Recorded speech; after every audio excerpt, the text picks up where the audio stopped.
So hey guys, welcome back to our channel. ఇంత పొద్దున్నే సూర్యుడు కొట్టాలేదు ఇంకా. మేమైతే బీచ్కి వెళ్తాం అనమాట.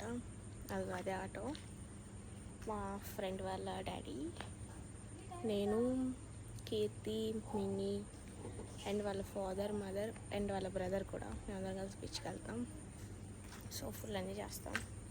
యాక్చువల్లీ అనుకోలేదు, ఫుల్ నిద్రపోతున్నాం. సో ఆంటీ అయితే లేపి సడన్ సర్ప్రైజ్ ఇచ్చిందనమాట. వెళ్తాం లెగండి అని చెప్పేసి. మాకైతే అసలు హోప్ కొట్టలేదు వెళ్తున్నామని చెప్పేసి. ఆల్రెడీ అనుకున్నాము ఒక 3 days బ్యాక్, బట్ వెళ్ళమేమో అని అనుకున్నాం. మళ్ళీ ఆటోలో వచ్చి తగ్గుతానే చూస్తుంది నేను ఏం చేస్తున్నా అని చెప్పేసి. టైం వచ్చేసి 5 కూడా అవ్వట్లేదు, 4:45 అవుతుంది ఎగ్జాక్ట్గా అంతే. సో చూపిస్తాను ఇంకా.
డాగ్స్ ఇవి కొడిపిల్లలన్నీ అక్కడ చదువుతున్నాం.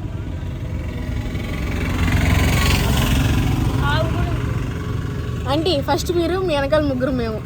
హైట్గా ఉన్నది కీర్తన, హైట్గా ఉన్నది కీర్తన, ఆ పొట్టిగున్నది నేను. ఇది ఫస్ట్ ఆంటీ, ఇది కీర్తన. కుక్క 4 ఉన్నాయా? జస్ట్ 2 minutes మా డెస్టినేషన్ రీచ్ అయిపోతాం.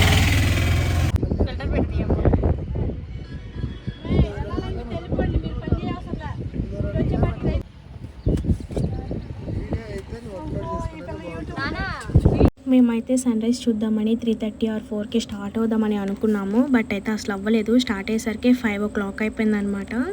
మేము ఇక్కడ రీచ్ అయ్యేసరికి 6:30 or 6:45 అట్లా అయింది. ఇంకా అక్కడి నుంచి వచ్చిన దగ్గర నుంచి ఇంకా బీచ్లోనే ఉన్నాం అనమాట. దగ్గరగా ఒక 6 hours వరకు కూడా మేము బీచ్లోనే ఆడుకుంటూనే ఉన్నాం అనమాట, రెస్ట్ లేకుండా. ఇంకా ఫుడ్ అది మొత్తం కూడా మేము ఆటోలోనే సెటప్ చేసేసుకున్నాం అనమాట. ఇంటి దగ్గర నుంచే కావాల్సిన థింగ్స్ అన్నీ కూడా క్యారీ చేసుకొచ్చుకున్నాము. ఇంకా ఆటోలోనే సెటప్ చేసేసుకొని ఫుడ్ అయితే ప్రిపేర్ చేసుకున్నాం అనమాట. ఇంకా మేమైతే చాలా ఎక్స్పీరియన్స్ చేసామన్నమాట. వెళ్ళేటప్పుడు మా స్లిప్పర్స్ అనేవి పడిపోవటం, మళ్ళీ అక్కడికి వెళ్ళిన తర్వాత రిటర్న్ అయ్యే టైంలో ఆటోలో పెట్రోల్ అయిపోవటం, మళ్ళీ అక్కడి నుంచి పెట్రోల్ కోసం తోసుకుంటూ వెళ్ళటం, దాని తర్వాత వచ్చేదారిలో మ్యాంగోస్ కోయటం, మళ్ళీ వాళ్ళు వచ్చి అరవటం, అలానే మళ్ళీ మా స్లిప్పర్స్ మాకు దొరకడం. అసలు చాలా అంటే చాలా మెమరీస్ క్రియేట్ చేసుకున్నాం అనమాట. నేను మా ఫ్రెండ్స్ అయితే కలిసి, మేము కలిసి 8 years అవుతుంది. కానీ ఈ 8 yearsలో ఫర్ ద ఫస్ట్ టైం మేము ఇప్పుడే అనమాట ఇట్లా బయటకు వెళ్ళటం.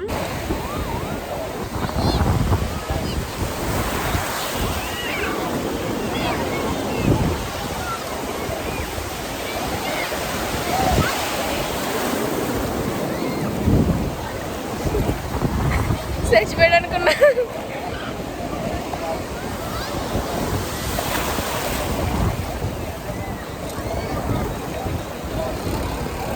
మేము ముగ్గురం అయితే 6th నుంచి ఫ్రెండ్స్ అనమాట. 10th వరకు ఒకే స్కూల్లో చదువుకున్నాం. బట్ ఇంటర్లో అనేది వేరు కాలేజీలో అయిపోయామన్నమాట. ముగ్గురం విడిపోయాము.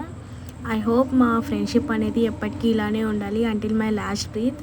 నేను దేవుడిని అదే కోరుకుంటున్నా. And thank you for coming into my life buddies. ఇంకా అలా అయితే సాంగ్స్ పెట్టుకొని ఎంజాయ్ చేసుకుంటూ ఇంటికైతే స్టార్ట్ అయిపోయాను అనమాట. Stay tune, by by.